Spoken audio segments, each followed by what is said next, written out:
Você já sentiu que a hora de colocar o seu bebê para dormir se transformou em um verdadeiro campo de batalha? Aquele momento que deveria ser de paz, carinho e silêncio, de repente vira uma explosão de choro, pernas chutando o ar e uma resistência que parece não ter fim. Muita gente olha para essa cena e pensa que o bebê simplesmente não está com sono, ou que ele é teimoso por natureza. Mas a verdade por trás desse comportamento é muito mais profunda e fascinante do que você imagina. Existe um motivo biológico exato para o seu filho lutar contra o sono. E entender isso vai mudar completamente a forma como você enxerga as suas noites daqui para frente. Se você já passou horas balançando o berço ou andando pelo quarto com o coração apertado, saiba que você não está sozinha e nem fazendo nada errado. O que acontece no cérebro de um bebê antes de dormir é uma dança complexa de hormônios e estímulos. Para começar, precisamos derrubar um dos maiores mitos da maternidade e da paternidade: a ideia de que quanto mais cansado o bebê estiver, melhor ele vai dormir. Na verdade, o que acontece é exatamente o oposto. Quando um bebê passa do seu limite de cansaço, o corpo dele entra em um estado de estresse severo. É aqui que entra o vilão da história: um hormônio chamado cortisol. Imagine que o corpo humano tem um sistema de segurança muito antigo.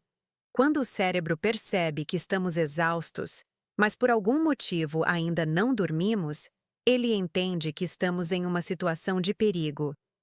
Ele pensa que, se não dormimos ainda, é porque precisamos estar alertas para fugir de um predador ou enfrentar uma ameaça. Então, em vez de relaxar, o organismo do bebê libera uma descarga de adrenalina e cortisol.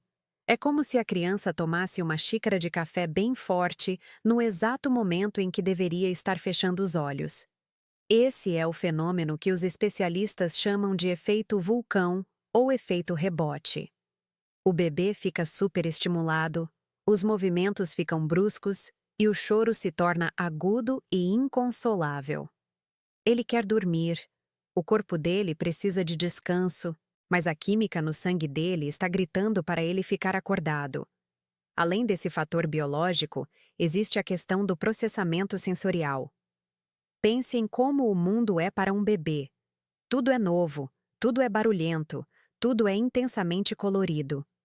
Cada luz de televisão, cada conversa em tom mais alto, cada brinquedo que pisca é uma informação que o cérebro dele precisa processar. Ao final do dia, o sistema nervoso do bebê está sobrecarregado. É como um computador que está com dezenas de janelas abertas ao mesmo tempo e começa a travar. Essa inquietação motora, aquele balançar de cabeça de um lado para o outro, ou o ato de esfregar o rosto freneticamente, são tentativas desesperadas do sistema nervoso de se autorregular e extravasar esse excesso de energia acumulada.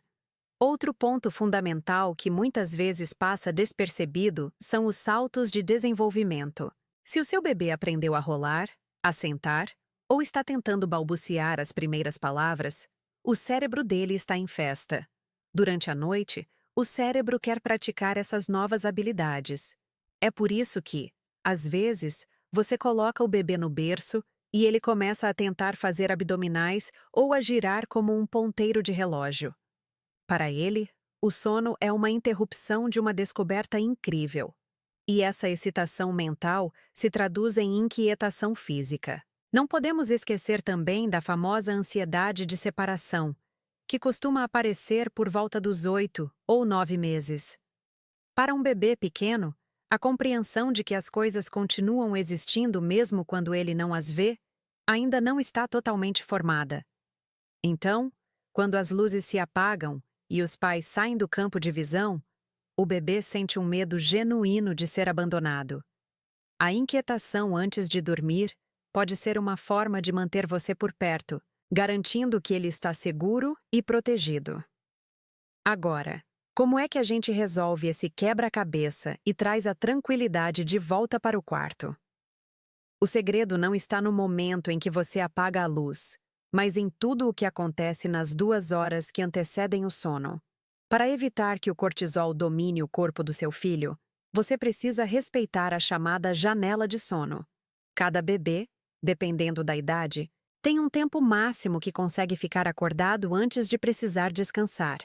Se você esperar o bebê chorar ou esfregar os olhos, pode ser que já seja tarde demais e ele já tenha entrado no estado de superestimulação. O ideal é observar os sinais sutis, como quando o bebê para de olhar para os brinquedos, fica com o olhar fixo no vazio ou perde o interesse nas pessoas ao redor. A criação de um ritual de desaceleração é a ferramenta mais poderosa que você tem em mãos.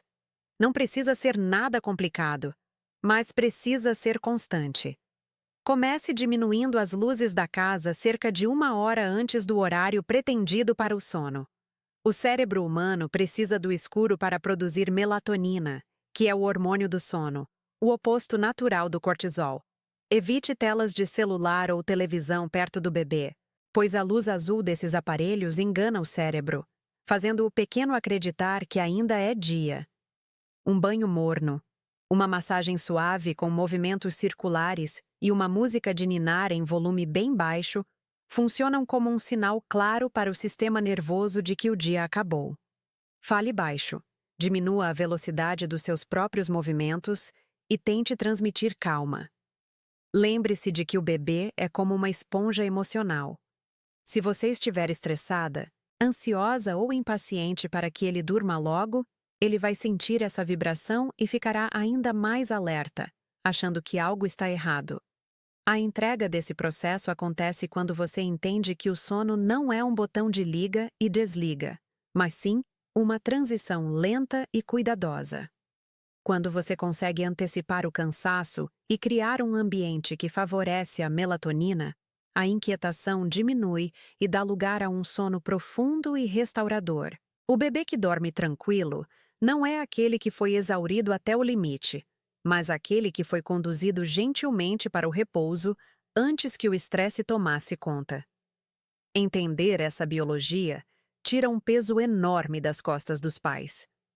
Você para de achar que o problema é com você ou com o temperamento do seu filho e passa a agir de forma estratégica. As noites podem sim ser mais leves quando respeitamos o ritmo natural desses pequenos seres que ainda estão aprendendo a viver fora do útero. Se você gostou de entender o que se passa na mente do seu pequeno e quer mais dicas práticas para melhorar a rotina de sono e o desenvolvimento do seu bebê, não esquece de me seguir aqui. Aproveita e compartilha este vídeo com aquela amiga ou aquele amigo que também está enfrentando o desafio das noites agitadas. Vamos espalhar essa informação e ajudar mais famílias a terem o descanso que merecem. Até o próximo vídeo.